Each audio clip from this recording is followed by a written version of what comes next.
V sklopu debate preko pogovora do Impulza je v četrtek zvečer v prostorih Društva Ravma v Slovenj Gradec še zadnjič potekal zanimiv pogovor, tokrat z županom mestne občine Slovenj Gradec Andrejem Časom. Do sedaj so se do te teme opredeljevali že številni. Dr. Danilo Tirk je recimo na prvi debati dejal, da je kultura ključno vprašanje razvoja in da je potrebno poiskati nove vzorce bivanja za današnji čas. Ob tem ni pozabil povedati, da ima Slovenj Gradec zaradi svoje izjemne preteklosti prednost.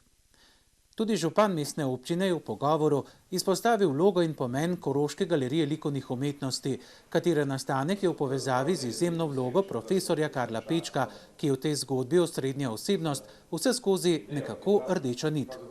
Gotovo je vzorec, ki ga lahko potegnemo iz zgodovine, iz tega, kako je celoten projekt mesta Glasnik miru nastal preko delovanja in začetkov Koroške galerije likovne umetnosti, aktivistov, mladih umetnikov in družbenih delavcev v Slovenj Gradcu.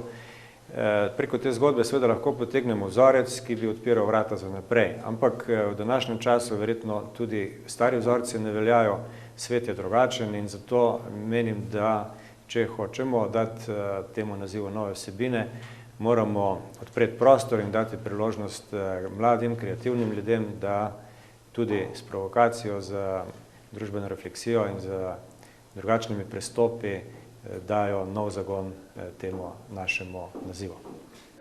V teh pogovorih je voditeljica Urška Črče skupaj z eminentnimi gosti poskušala v ospredje postaviti tematiko Mesto Glasnik miru, lovorika ali izhodišče, kajti nedvomno je še kako res, da je ta naziv, če ni pa mora postati, izhodišče za novo obdobje slovenjgraške zgodovine.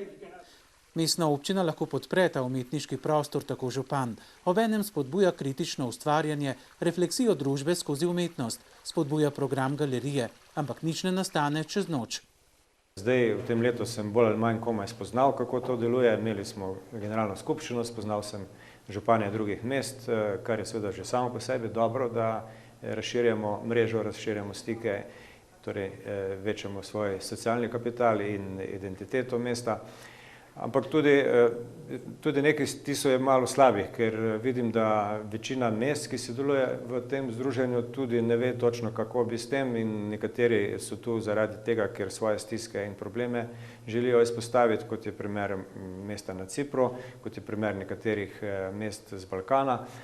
To sicer ni slabo, mesta imajo probleme, ampak seveda ni pa to svetovni problem in ni to tisto, kar pač trenutno je potrebno za to, da bi poslanstvo miru dali nove vsebine.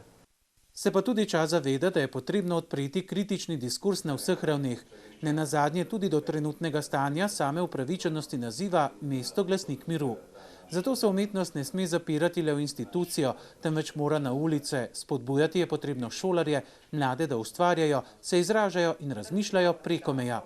Le na ta način lahko Slovenj Gradec namreč še oplemeniti svojo identiteto.